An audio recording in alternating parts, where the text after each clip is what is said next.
மீண்டுமாய் உங்களை ஆண்டவராகிய இயேசு கிறிஸ்துவின் இனிதான நாமத்தினாலே சர்வ உலகுள்ள தேவனின் ஊழியர்கள் சார்பாக உங்களை மீண்டுமாய் சந்திப்பதிலே மிக மகிழ்ச்சி அடைகிறேன். இந்த நாளிலே கடந்த காலங்களிலே நம் மத்தியிலே வந்து நமக்காக தேவனுடைய செய்திகளை கொடுத்த சகோதரர் இம்மானுவேல் புருஷோத்தமன் அவர்கள் இந்த நாளிலே நமக்கு மத்தியிலே உள்ள சில சந்தேக கேள்விகளை தீர்த்து வைக்க முடியாத நம் மத்தியிலே வந்திருக்கிறார். தேவன் அவரை அபரிதமாக விதமாக பலவிதமான சந்தேகங்களை தீர்த்து வைக்க முடியாத இந்த பணியிலே வேத விளக்கத்தின் பகுதியிலே ஆண்டவர் அபரிதமாக ஈடுபடுத்துவதற்காக தேவனை துதிக்கிறேன். இந்த நாளிலே நமக்கு முன்பாக இருக்கிற 2 விதமான கேள்விகளை அதற்கு விடை கிடைக்கும்படியாக உங்கள் முன்பாக வைக்க ஆசைப்படுகிறேன். மரித்த பரிசுத்தவான்களிடம் மன்னிக்கவும், மரித்த பரிசுத்தவான்களிடம் விண்ணப்பிக்கலாமா? தொடர்ந்து திருமணம் ஆகாத ஊழியரிடம்தான் ஞானஸ்நானம் எடுக்க வேண்டுமா என்ற இந்த 2 காரியங்களை குறித்து வேத விளக்கத்தை அளிக்கப்படு அன்போடு சகோதரரை அழைக்கிறேன். ஆண்டவராகிய இயேசு கிறிஸ்து நாமத்தினாலே யாவருக்கும் என்னுடைய அன்பான வாழ்த்துக்களை தெரிவித்துக் கொள்கிறேன். இந்த நாளிலும் நம்முடைய மத்தியில அநேக சந்தேகங்கள் நிலவி வருகிறது. பல இடங்களில் நாம் காண முடிகிறது. அப்படிப்பட்ட சந்தேகங்கள்ல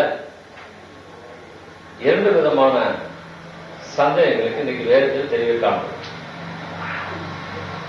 ஒன்று, மரித்த பரிசுத்தவான்களிடம் நம்முடைய தேவைகளுக்காக விண்ணப்பிக்கலாமா?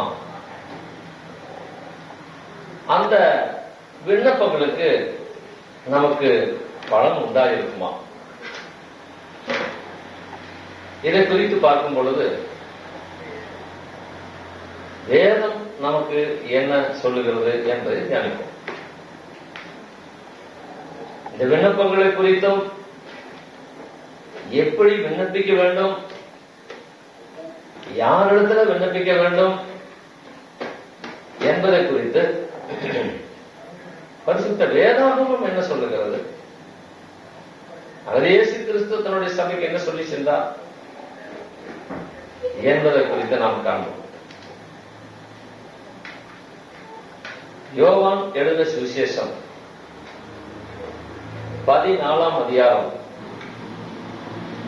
14-15 வசனங்களை வாசிக்க கேட்போம். யோவான் எழுதின சுவிசேஷம் 14-15 வசனங்கள். நீங்கள் என் நாமத்தினாலே எதை கேட்பீர்களோ குமாரனில் பிதா மகிமைப்படும்படியாக அதை செய்வேன்.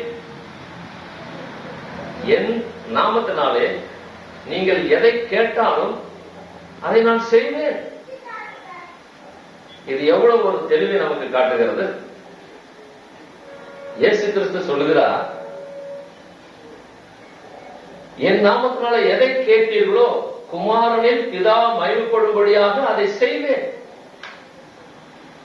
நீங்கள் என்னிடத்தில் கேட்க வேண்டும் என்றுதான் இயேசு கிறிஸ்து சொல்லுகிறார். நம்முடைய கேள்விகளுக்கு யார் அல்லது நம்முடைய தேவைகளுக்கு யார் பூர்த்தி செய்யக்கூடுமோ அவரிடத்தில் தான் நாம் கேட்க வேண்டும். அவரிடத்தில் கேட்பதற்கு மத்தியஸ்தர் இந்த வேதத்தில் எங்கும் வைக்கவில்லை ஆண்டவர். நாம் ஒருவருக்காக ஜெபிப்பது அது வேற விஷயம். ஆனால் இங்கு கேள்வி என்னவென்றால், மரித்த பரிசுத்தவான்களிடத்துல நமக்காக இயேசு கிறிஸ்துவனிடமோ பிதாவாகி தேவனிடத்திலிடம் நாம் விண்ணப்பங்களை எடுப்பதன் மூலமா நமக்கு பலன் கிடைக்குமா என்பதுதான். உதாரணமாக இந்த புதிய ஏற்பாட்டு காலத்து சபையிலே ஜீவிக்கிற உங்களுக்கும் எனக்கும் கர்த்தராகிய இயேசு கிறிஸ்துவனுடைய உபதேசம் தான் முக்கியம். அவருடைய உபதேசத்திற்கு மாறாக எது இருந்தாலும் அது குழப்பங்களும் தெளிவற்ற ஒரு நிலைமையை நமக்கு கொண்டு போய்விடும். கலாத்திய சபையில இப்படிப்பட்ட அனுபவங்கள் இருந்தது. கிறிஸ்துவனுடைய உபதேசத்தை விட்டு நீங்கள் மாறி போகும்படியாக, இவ்வளவு சீக்கிரத்தில் நீங்க மாறி போகும்படியாக எப்படி போனீர்கள்? ஏறொரு உபதேசம் இல்லையே, வேறொரு உபதேசம் இல்லை என்று சொல்லிப்பார். உபதேசங்களும் வெளிப்பாடுகளும் பரிசுத்த ஆவியானவரை கொண்டு மாத்திரமே நாம் பெற்றுக்கொள்ள வேண்டும். பவுலப்போஸ்தலன் சொல்லுகிற வேளையில இதை நாம் ஒரு மனுஷனிடத்துல கற்றுக்கொள்ளவில்லை, மனுஷன் மூலமாகவும் கற்றுக்கொள்ளவில்லை. பரலோகத்தில் இருக்கிற இயேசு கிறிஸ்துவே எனக்கு அதை கற்றுக் கொடுத்தார். அவரிடத்திலிருந்து நான் அதை பெற்றுக்கொண்டேன். இதற்கு மாறான ஒரு உபதேசம் தேவதூதர்களே வந்து சொன்னாலும் அதை ஏற்றுக்கொள்ள முடியாது என்று சொல்றார். காரணம், தெளிவான உபதேசம். அந்த தெளிவான உபதேசம் வேதத்தில் எவ்வளவு தெளிவாக கொடுக்கப்பட்டிருக்கிறது.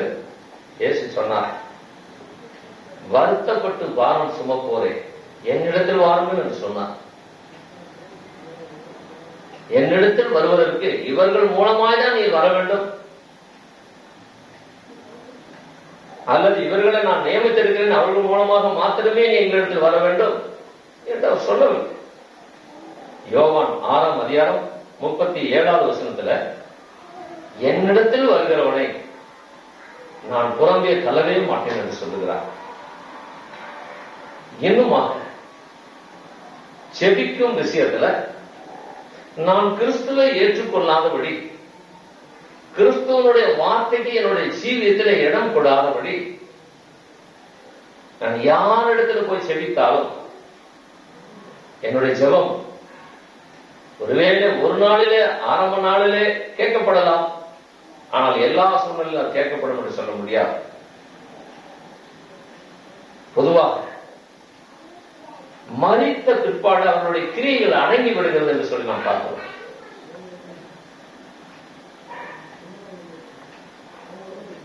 வெளிப்படுத்தின விசேஷம் 14ஆம் அதிகாரம் 13வது வசனத்துல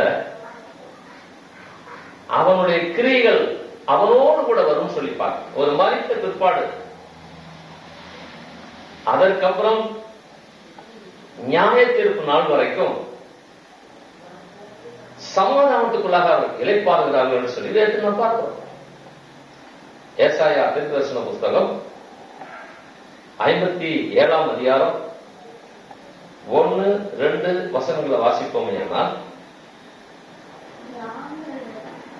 நேர்மையாய் நடந்து மரித்தவர்கள் சமாதானத்துக்குள்ளாக அவர்கள் இளைப்பாறுகிறார்கள் என்று சொல்லி நாம் பார்க்கிறோம். அந்த ஜீவிதம் கர்த்தராகிய இயேசு கிறிஸ்துவனுடைய வருகையின் நாளில் நாம் எழுப்பப்படுகிற வரைக்கும், மரித்தோர் எழுப்பப்படுகிற வரைக்கும் அவர்கள் சமாதானத்துக்குள்ளாக இளைப்பாறுகிறார்கள் என்றுதான் வேதம் சொல்லுகிறது. இரண்டாவது, எபிரேயர் 7ஆம் அதிகாரம் 25வது வசனத்துல தம் வழியாக பிதாவிடத்தில் சேர்கிறவர்களுக்காக எப்பொழுதும் அவர்தான் வேண்டுதல் செய்கிறவராக இருக்கிறார் என்று வேதத்தில் நாம் வாசிக்கிறோம்.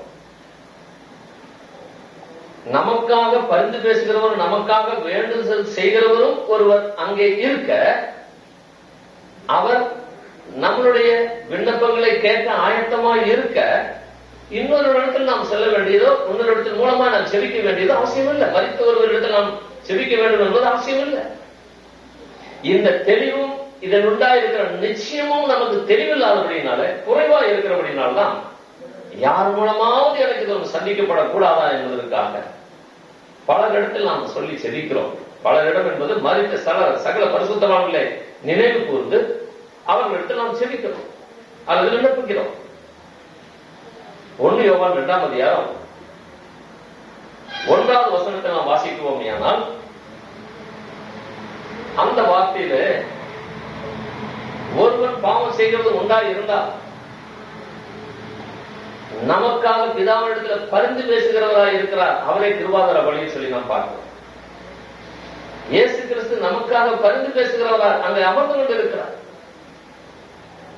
மரித்தேன் ஆனாலும் சதா காலங்களில் உயிரோடு இருக்கிறேன் என்று சொல்லப்பட்டிருக்கிறது.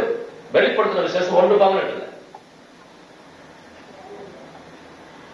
நமக்காக அவர் பரிந்து பேசுகிற தேவனாக இருக்கிறார். மரித்தும் பிழைத்தும் இருக்கிறார். அந்த பிழைத்திருக்கிற தேவன் இன்றைக்கு நமக்காக பரிந்து பேசிக் கொண்டிருக்கிறார். நாம் ஒரு பாவ மன்னிப்புக்காக ஜெபிக்கிற வேளையில, இயேசுவே உங்களுடைய காயங்களினால எனக்கு விடுதலை தாரும், உங்களுடைய ரத்தத்தினால எனக்கு விடுதலை தாரும் என்று கேட்கும் பொழுது அவர் நமக்காக பிதாவிடத்தில் பரிந்து பேசி நமக்கு பாவ மன்னிப்பு நிச்சயத்தை அவர் தருகிறார் என்று சொல்லி நாம் பார்க்கிறோம்.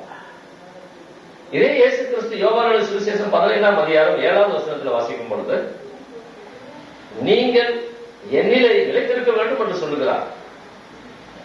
நாம் கிறிஸ்துவில் நிலைத்திருக்க வேண்டுமா? அடுத்தபடியாக அவருடைய வார்த்தைகள் நமக்குள்ளாக நிலைத்திருக்க வேண்டுமா? நீங்கள் என்னிலும் என்னுடைய வார்த்தைகள் உங்களுக்கு நிலைத்திருக்குமே, ஆனால் நீங்கள் கேட்டுக்கொள்வது எதுவோ அது உங்களுக்கு செய்யப்படும், கொடுக்கப்படும் என்று சொல்லுகிறார். எவ்வளவு தெளிவாய் ஆண்டவருடைய வார்த்தை இருக்கிறது. கிறிஸ்துவனிடத்தில் வரும் பொழுது, கிறிஸ்துவை தன்னுடைய சொந்த ரட்சகராக உள்ளத்தில் ஏற்றுக்கொள்ளும் பொழுது அவர் நிச்சயமாய் நமக்காக பரிந்து பேசுகிறவராக இருக்கிறார் சொல்லி பார்க்கிறோம். 2 நாளாகம புஸ்தகம் 16ஆம் அதிகாரம் 9வது வசனத்தில் வாசிக்கும் பொழுதும், தம்மை பெற்று உத்தம இருதயத்தோடு இருக்கிறவர்களுக்கு தன்னுடைய வல்லமையை விளங்கப்படும்படியாக அவருடைய கண்கள் பூமியிலே நோக்கிக் கொண்டிருக்கிறது என்று சொல்லி பார்க்கிறோம். 1 பேதுரு 3ஆம் அதிகாரம் 12வது வசனம் என்று நினைக்கிறேன். 12வது வசனம். 1 பேதுரு 3ஆம் அதிகாரம் 12வது வசனம். கர்த்தருடைய கண்கள் நீதிமான்கள் மேல் நோக்கமாய் இருக்கிறது, அவருடைய செவிகள் அவர்கள் வேண்டுதலுக்கு கவனமாய் இருக்கிறது என்று தேவனுடைய வார்த்தை தெளிவாக இருக்கிறது. நாம் நீதிமான் ஆகும்படியாகவும் பரிசுத்தமாகும்படியாகவும் ஆண்டவராகிய இயேசு கிறிஸ்துவின் இடத்தில் நாம் செல்ல வேண்டும். அவருடைய ரத்தம் நமக்கு பாவ மன்னிப்பு தருகிறது. 1 யோவான் 1ஆம் அதிகாரம் 7வது வசனத்தில் வாசிக்கிறோம். நாம் பாவ மன்னிப்புக்காக அவரிடத்தில் நம் பாவங்களை அறிக்கை செய்வோம், ஆனால் அவர் நம்முடைய பாவங்களை மன்னிக்க உண்மை நீதி உடையவா இருக்கிறார் என்று சொல்லி 1 யோவான் 1ஆம் அதிகாரம் 9ஆம் வசனத்தில் வாசிக்கிறோம். என் பாவ மன்னிப்புக்கு ஆண்டவரே பாவங்களை மன்னிப்பு என்று கேட்கும் பொழுது மன்னிக்கிற கர்த்தர் பாக்கி தேவைகளை நான் ஆண்டவரிடத்தில் கேட்கும் பொழுது அவர் எனக்கு கேட்காமல் இருப்பது எப்படி? இதற்கு இனியொரு மத்தியஸ்தர் நமக்கு வேண்டும் என்பது இல்லை, வேதத்தில் சொல்லப்படவில்லை. இதோ நான் போகிறேன், நான் பிதாவினிடத்தில் உங்களுக்காக வேண்டிக் கொள்வேன் என்று சொல்லிதான் யோவான் சுவிசேஷம் 16ஆம் அதிகாரம் 7வது வசனத்தில் ஆண்டவருடைய வார்த்தை சொல்லப்பட்டிருக்கிறது. நான் போவேனே ஆனால் மற்றொரு தேற்ற வாழ்வை உங்களுக்காக நான் அனுப்புவேன் என்று சொல்லியிருக்கிறது. தீர்த்து நிறுவத்தில் 3ஆம் அதிகாரம் 7வது வசனத்தில் வாசிப்போமே, ஆனால் அந்த பரிசுத்த ஆவியானவர் கிறிஸ்துவின் மூலமாய் சம்பூர்ணமாய் நம்ம மீது பொழிந்தள்ளினார் சொல்லி பார்க்கிறோம். ஆகவே கிறிஸ்து நமக்காக வேண்டுதல் செய்கிறவராக இருக்கிறார். தன்னை பார்த்து வேண்டுதல் செல்வதற்காக தன்னிடத்தில் வேண்டிக் கொள்வதற்காக எந்த ஒரு மனிதனும் ஒரு மத்தியஸ்தனோட தன்னிடத்தில் வந்து நிற்க வேண்டும் என்று அவர் சொல்லவில்லை.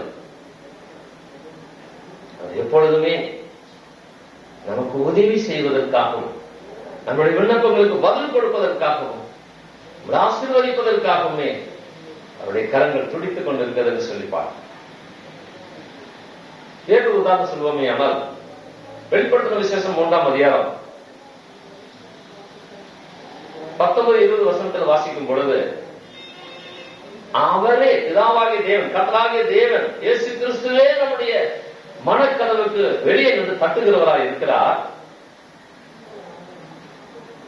அதை திறப்பதற்கு நான் என் உள்ளத்தை திறந்து கொள்ளும் போது அவர்களுக்குள்ளாக வருகிறார். இதற்கு யாவது மத்தியஸ்தம் தேவையில்லை. இந்த அனுபவத்தை பெற்று மரித்து போன ஒருவர் நமக்காக பரிந்து பேசி இந்த அனுபவத்தை நாம் பெற்றுக்கொள்ள வேண்டும் என்று வேதத்தில் எங்கு சொல்லப்படவில்லை.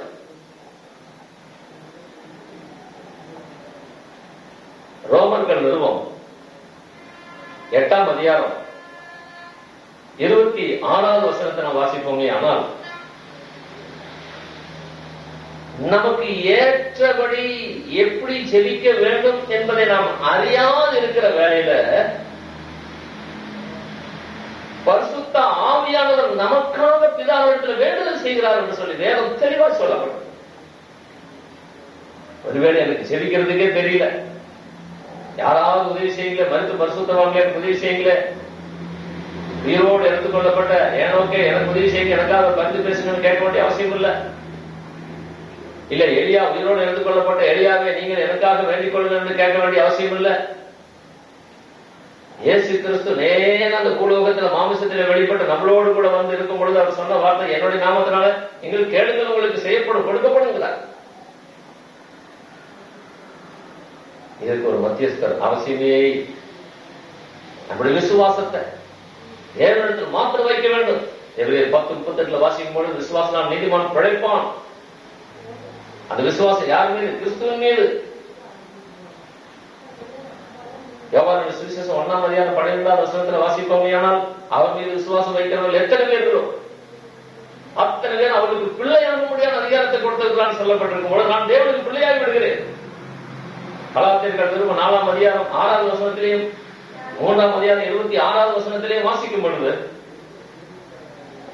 பிதாவாகிய தேவன் அப்பா பிதாவை என்று உங்களையும் என்னையும் நீங்களும் நானும் பிதாவாகிய தேவனை கூப்பிடுவதற்காக தன்னுடைய குமாரனுடைய ஆவியை உங்களுக்குள்ளாக வைத்திருக்கிறார் என்று சொல்லப்பட்டது. எனக்குள்ளாகவே இயேசு கிறிஸ்து ஜீவிக்கிறவராக இருக்கிறார். எனக்குள்ளாகவே பரிசுத்த ஆவியானவர் ஜீவிக்கிறவராக இருக்கிறார். ஆகவே எனக்கு பரிந்து பேசுவதற்கு இனி ஒருத்தர் தேவையில்லை. இனி ஒருத்தருடைய சகாயம் ஒத்தாசையும் மறித்து போனவர்களிடத்தில் ஒரு ஒத்தாசையும் கிடைக்கும் என்று எதிர்பார்க்க வேண்டிய அவசியமே இல்லை. இயேசு கிறிஸ்துவே நம்முடைய ஜெபங்களுக்கு பதில் கொடுக்க போதுமானவராக இருக்கிறார் என்று சொல்லி நாம் பார்க்க முடியும். அடுத்த ஒரு கேள்வியில நாம் பார்க்கும் பொழுது, திருமணம் ஆகாத ஒரு ஊழியக்காரர்களிடத்தில் ஞானஸ்நானம் பெற்றால்தான் அது ஒரு சரியான ஞானஸ்நானம் ஆகுமா? இப்படியும் இந்த நாட்களில் சிலர் கேட்பது உண்டு. சமீப நாட்கள்ல நாம் வேறொரு ஊருக்கு சென்றிருக்கும் பொழுது என்னை பார்த்து இந்த கேள்வி கேட்டார்கள். திருமணம் ஆகாத ஊழியக்காரராகிய எங்களிடத்தில் ஞானஸ்நானம் பெற்றுக் கொள்வதுதான் சரியான ஞானஸ்நானம், அல்லாத பட்சத்தில் அது சரி இருக்காது என்று அவர்கள் சொன்னதை என்னிடத்தில் சொன்னார். அப்படியானால் திருமணம் ஆனவர்கள் கொடுக்கும் ஞானஸ்நானம் செல்லாது என்றோ அல்லது ஞானஸ்நானம் திருமணம் ஆனவர்கள் கொடுக்க கூடாது என்றோ வேதத்தில் சொல்லப்படவில்லை. அங்கே அவர்களுடைய சீசர்கள், இயேசு கிறிஸ்துவினுடைய சீசர்கள் ஞானஸ்நானம் கொடுத்தார்கள் என்று சொல்லி பார்க்கிறோம். மத்தேயு சுவிசேஷம் 28ஆம் அதிகாரத்துல 19-20 வசனத்துல வாசிக்கும் பொழுது, சகலனை சீசராக்கி பிதா குமாரன் பரிசுத்தாவின் பெயரால் நீங்கள் அவர்களுக்கு ஞானஸ்நானம் கொடுத்து நான் சொன்ன உபதேசங்களை அவருக்கு கற்பீங்கள், கீழ்ப்படியும்படியாக அவர்கள் கைக்கொள்ளும்படியாக அவருக்கு கற்பீங்கள், உலகம் முடிய வரைக்கும் என்னால் நான் உங்களோடு கூட இருக்கேன் என்று சொல்லும் பொழுது அதிலே திருமணமான ஒரு பேதுருவும் இருக்கிறார் என்பதை நாம் நினைவு கொள்ள வேண்டும். பேதுரு திருமணமான ஒரு மனிதன். நாம் அந்த சகோதரியோட கேட்கும் பொழுது திருமணமான ஒரு பேதுருவின் மீதுதான் திருச்சபையை கட்டுவேன் என்று சொல்லியிருக்கிறார். இது உங்களுக்கு தெரியுமா என்று கேட்கும் பொழுது பேதுரு பேச்சுலர் தானே என்று கேட்டார்கள். இதனுடைய காரணம் என்ன? வேதத்திலே ஒரு தெளிவு இல்லாதனால்தான். ஆனால் பேதுருடைய மாமியார் ஜுரமா இருக்கிறதை கண்டு இயேசு கிறிஸ்து அந்த வீட்டில் வந்து அவரை தொட்ட உடனே அவர் ஜுரம் குணமானது, அவருடைய வியாதி குணமானது என்று சொல்லி நாம் பார்க்கிறோம். ஆக பேதுரு ஒரு திருமணமான ஒரு திருமணமான திருச்சபை கட்டுவேன் என்று சொன்னார். திருச்சபைக்கு மூளைக்கல் இயேசு கிறிஸ்து. அதன் மீது கட்டப்பட்ட பரிசுத்தவான்களுடைய அனுபவத்தை பார்க்கும் பொழுது பேதுரு மீது கட்டுகிறேன் என்று சொன்னார். பேதுரு ஒரு திருமணமானவர் என்று சொல்லி நாம் பார்க்கிறோம். ஏன் அந்த திருமணமானவராகிய பேதுரு ஞானஸ்நானம் கொடுக்கவில்லையா? அல்லது கொடுக்க கூடாது என்ற ஏதாவது விதிமுறைகளை வேதத்தில் நமக்கு சொல்லப்பட்டதாக காண முடிகிறதா? இல்லை. அப்போஸ்தலர் நடவடிக்கைகள் 8ஆம் அதிகாரத்தில் பிலிப் என்று சொல்லப்படுகிற ஒரு சுவிசேஷகனை குறித்து காண முடியும். அந்த சுவிசேஷகன் எத்தியோப்பியா ஸ்திரீக்கு காந்தேகா மந்திரி, காந்தேகா அவர்களுடைய மந்திரியாக இருந்த அந்த எத்தியோப்பியா நாட்டில் இருக்கக்கூடிய அந்த மந்திரி எருசலேமுக்கு வந்து திரும்ப போகும் பொழுது அவருக்கு ஞானஸ்நானம் கொடுத்தவர் பிலிப்பு என்பதாக வேதத்தில் சொல்லப்பட்டிருக்கிறது. அந்த பிலிப்புக்கு 4 குமாரத்திகள் இருந்தார்களாம். அந்த 4 பேரும் தீர்க்கதரிசிகளாக இருந்தார்கள் என்று சொல்லப்பட்டிருக்கிறது. அப்படியானால் அந்த பிலிப்பு கொடுத்த ஞானஸ்நானம் செல்லாது என்று சொல்ல முடியுமா? திருமணமான அந்த பிலிப்பை பிதாவாகிய தேவனே நேரிட்டு பேசி அவனோடு கூட ரகத்தில் சேர்த்துக் கொள்ள என்று சொன்னார். அவனுக்கு ஞானஸ்நானம் கொடுக்கும்படியாகவும் அந்த கட்டளை நிறைவேற்றி விட்டு அவரை அனுப்பிவிட்டு திரும்ப வரும்படியாகவும் பிதாவாகிய தேவன் அவரோடு கூட பேசினார். இப்படி இருக்க திருமணம் ஆனவர்கள் தான் அல்ல திருமணம் ஆகாதவர்கள் தான் ஞானஸ்நானம் கொடுக்க வேண்டும், அதுதான் செல்லும் என்று சொல்வதற்கு வேதத்தில் இடமில்லை. இயேசு கிறிஸ்து யோவானுக்கு வெளிப்படுத்தின அந்த வெளிப்பாடுகளிலே காணும் பொழுது 24 மூப்பர்களும் அந்த சிங்காசனத்துக்கு முன்பதாக கிரீடங்களை கழட்டி வைத்துவிட்டு இறக்கி வைத்துவிட்டு கீழே வைத்துவிட்டு குனிந்து ஆராதித்தார்கள், துதித்தார்கள், வணக்கம் செய்தார்கள், தேவனை மகிமைப்படுத்தினார் என்று சொல்லப்பட்டிருக்கு. அதிலே திருமணமான பேதுருவும் உண்டாயிருப்பார்.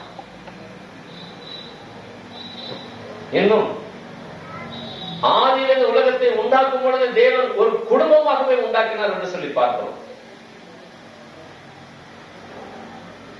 ஏனோக்கு காணாதபடி எடுத்துக் கொள்ளப்பட்டார், தேவனுக்கு பிரியமானவன் என்று சொல்லப்பட்டார். அந்த மனுஷனும் ஒரு குடும்பத்திலே ஜீவித்தவன் தான் என்று சொல்லப்பட்டிருக்கிறது.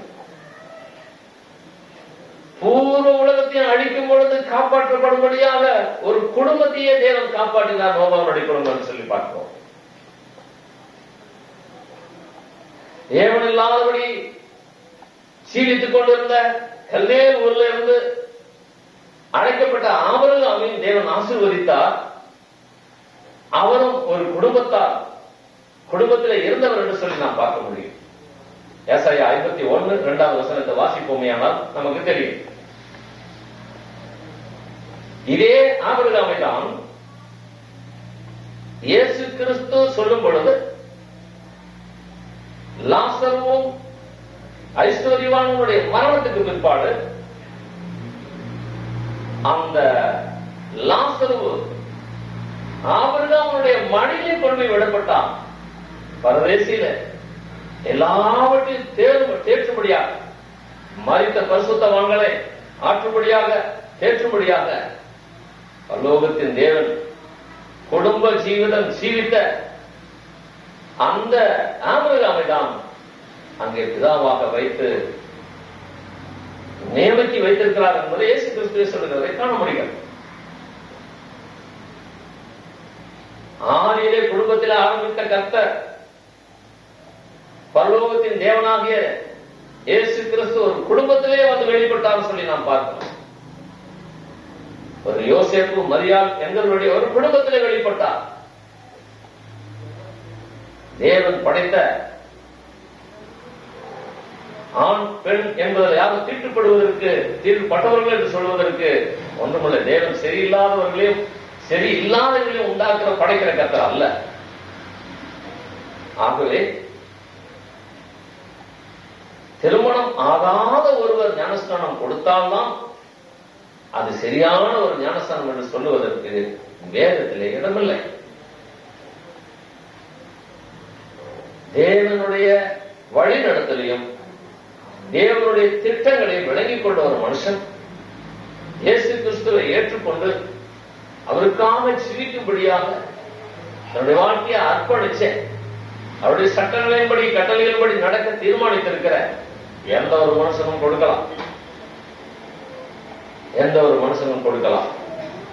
ஆகவே இதை குறித்த அந்த நாட்களில் நாம் மன தெளிவுள்ளவர்களாக இருக்க வேண்டும். எப்பொழுதுமே யார் எந்த விளக்கங்களை கொடுத்தாலும் பிரசங்கித்தாலும் தேவ ஆவியானுடைய ஒத்தாசையோடு கூட வேதத்தை நாம் ஆராய்ந்து பார்த்து நாம் ஒரு தெளிவான முடிவுக்கு வர வேண்டும். ஏசாயா 34:16 வாசிக்கும் பொழுதும் ஆவியானவர் அந்த வசனங்களை சேர்த்து நமக்கு ஒரு உண்மை கருத்துக்களை கற்றுக் கொடுப்பார் என்று சொல்லி பார்க்கிறோம். அதே சமயத்தில் 1 யோவான் 2:20 அல்லது 27 ரெண்டுல ஏதா இருந்தாலும் சரி 27வது வசனத்துல வாசிக்கும் பொழுது அவரால் பெற்ற அபிஷேகம் உங்களுக்குள்ளாக நிலைத்திருக்கிறது, அது சகலத்தையும் குறித்து உங்களுக்கு போதிக்கிறது, அதிலே நிலைத்திருங்கள் என்று சொல்லி பார்க்கிறோம். நமக்கு நல்ல போதகாமையே பரிசுத்த ஆவியானவர் எப்பொழுதும் நமக்கு கற்றுக் கொடுக்க போதுமானவராக இருக்கிறார். இப்பொழுது நான் சொன்ன விளக்கங்களில் கூட பரிசுத்த ஆவியானுடைய துணையோடு கூட வேத வசனத்தினுடைய அடிப்படையில் இன்னும் சீர்தூக்கி பார்த்து நீங்கள் ஏற்றுக்கொண்டு பயனடையுங்கள். தேவன் தாமே நம்மை ஆசீர்வதிப்பார். அடுத்த நிகழ்ச்சிக்கு நாம் சென்று சந்திக்கும் வரை தேவ ஆவியானவர் நம்மை நல்ல பாதையிலே நடத்துவாராக. கர்த்தர் தாமே ஆசீர்வதிப்பாராக. ஆம்.